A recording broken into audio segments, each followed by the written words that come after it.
synonymous creature and identity. But these are the groups that are pushing, the group after 1994 arrival is pushing the rest of the demographics of the city, of the county, as well as the ideological profile of the community. And just to simplify it in the haiku mode, if you were to look at our 10 Cuba polls and average the 1990 polls, and you average those with the 2000 polls, 5 and 5 that we've done, and you just take two variables that are the embargo, support for the embargo, and support for the dialogue with the Cuban government. When the Cuban population was 650,000 in the 2000 census in Miami-Dade County, this is how you had 84% support for the embargo. You increase the number of Cubans arriving after 1920. Since then, when the population gets up to 856 in 2010, that embargo support has gone down to 58%. So I'm not saying that this is, I don't want to simplify this too much, but numbers do matter. So population density does matter in the Cuban population in Miami. Now this is the trend line, if you were to put a trend line on it, establishing a dialogue. Now these numbers are going to be consistent through the rest of my slides. So the most recent September 2011 poll is in green. And there you have you can see a trend of establishing a dialogue going up. There's the Obama factor right there in 65, which everybody's reneging on now. And in 07, I mean. And then continuing the embargo, the trend line is going down, favoring the embargo. So these are ideological contexts of the party identification dynamics.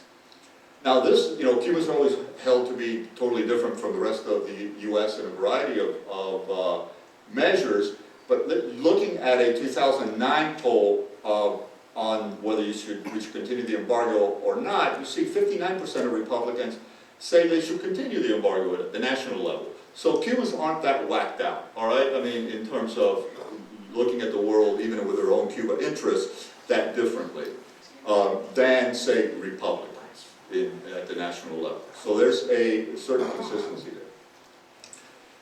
And again, even on soft line measures, even on measures that usually get a lot of support, like selling medicine and travel, or get moderate amount of support, an increase in population increases support for softer line measures as well. So you have in the 1990 polls averaged out with the 2000 polls, you have an increase in support for selling medicine and an increase in support for unrestricted travel. All right, so these are just the numbers I'm going to go through quickly. You can see the trend lines. What you'll see here is that strongly favoring support selling medicine is increasing, and strongly opposing selling medicine is decreasing. So you have these measures that we that consistently we track in the Cuba poll. Selling food the same way. Strongly favor has increased dramatically. Strongly opposed selling food has decreased dramatically over the years. Let's take a picture and move on. There we go. Travel is the other one. Yes, allowed. You can see, and this one. The reason I've broken this one out. These are just the data from the 2011 poll, but I've broken these down by cohorts. Folks that are, and this is the grouping that you see. I could have put every other variable up there, and you would see the same grouping. That is, the post-1994 arrivals and the young Cubans born on the island and Cuban Americans born here are consistently the most liberal, more conciliatory, more willing to support some kind of different attitude towards the island's politics. This is the grouping you see consistently. And you see it there again, reestablishing diplomatic relations. The folks that are the young, post-94, and Cuban Americans are the most aggressively supporting establishment of relations. Cuban This is again American from is native 2011. born. Cuban American is native born. Yeah, Cuban American born here.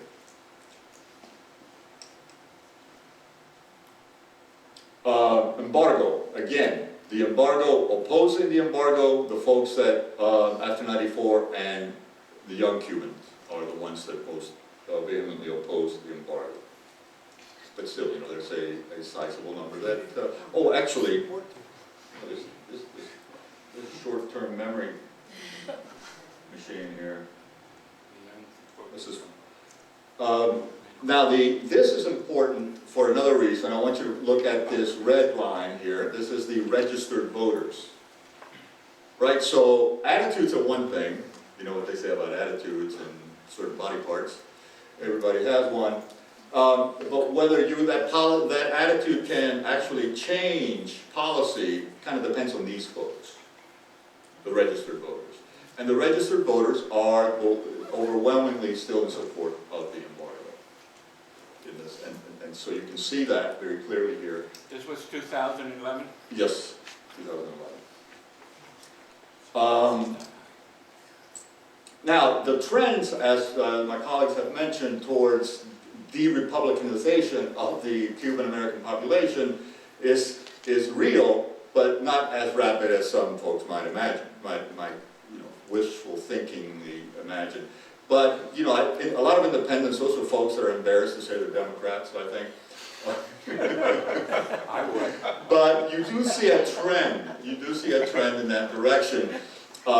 It's there. It's not going to change much, I don't think, in speed or in...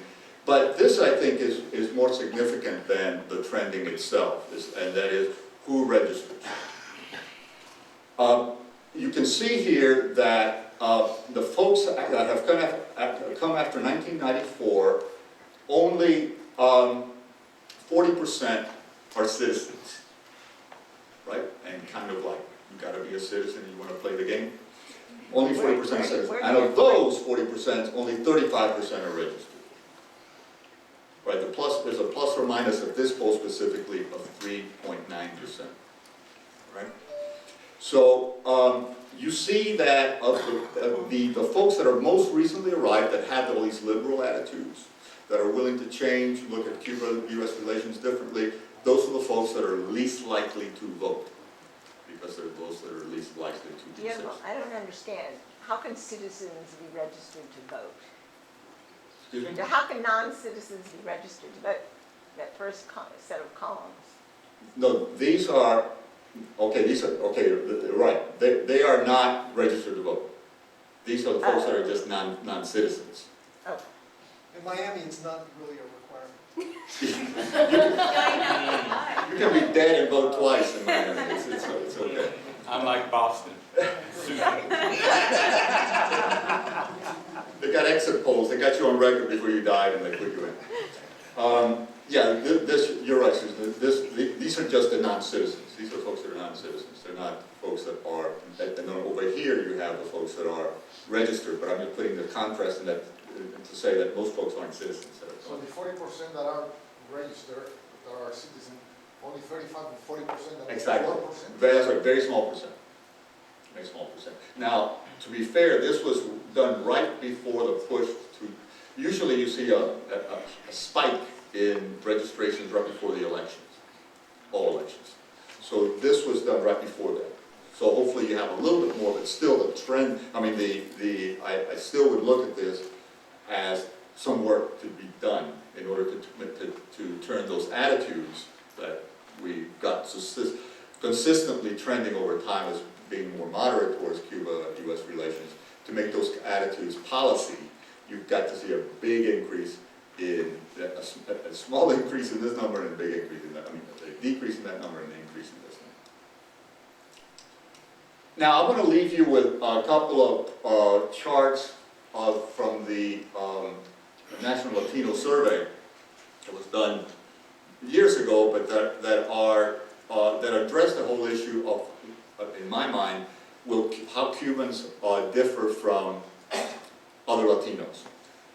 Now, apathy, voter apathy is not something unique to Cubans. Right, so you have people that don't register and don't vote. Hey, Cubans are more likely, and I'm not making this correlation too harshly or too hard, but Cubans, according to the National Latino Survey, are the national origin group which is most likely or most have stronger identification with being Americans. They're most likely to be identified as Americans. When you ask them, are you an American? Are you Cuban American? Are you a Cuban? I'm an American. This is a significant, statistically significant finding up here in that study. So Cubans say they're more Americans than other Latinos, all right? Now, do they say that they have any commonalities with other Latino groups? And according to the National Latino Survey, this is not statistically significant. Cubans do find that they have commonalities, even though the numbers are lower than others. They do have socio-economic commonalities with other Latino groups. Now, this is interesting because there's another bit of research that I've done with colleague Maria Isa Lastra in our department, who looks at the Florida poll, polls that have been done in Florida for the last 15 years or so. And we look at the Florida poll to measure civic ideology, what we're calling civic ideology. How do you feel about crime, education, healthcare, things like that? And we find that Cubans and other Latinos are very closely tied at the socioeconomic level. Cubans do not have dramatically different. As a matter of fact, they're more supportive of Obamacare than other Latinos in Florida. Now, so this kind of, when I see numbers like this, I say, yeah, Cubans do feel some sense of kinship with Latinos at the social-economic level, but not at the political level. This is a statistically significant finding from the National Latino Survey, which shows that Cubans do not think that they have very much in common with other Latinos politically.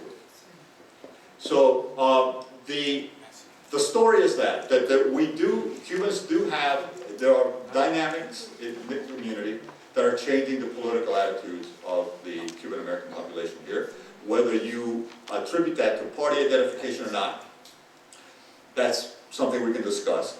I'll leave you with a story of my interviews with the Occupy movement participants when they were here in Miami. I went in there and I interviewed, I'd say 150, 160, but some of them were incomplete, 160 some participants. About half of them were Cuban Americans. I asked them a variety of questions regarding why they were there, their attitudes towards the Occupy movement, the inequality in the United States, etc. And the Cuban Americans and the non-Cuban Americans answered very similarly when you address the issues of inequality. My father lost his job, he doesn't have health care, the rich are getting richer, the poor are getting poorer. The rap, very strong. When you get down to the very bottom and you say, what party are you registered to vote? It is, yes, what party? Republican. Most of the Cubans were still Republicans, even though they had an anti-capitalist rap that any neo-Marxist would love to hear. So the party affiliation, that's one measure. Ideological content is another, and identity is even a third one in the Cuban American community here. And I think those are the discussions that I think that moving forward we'll hear a lot about.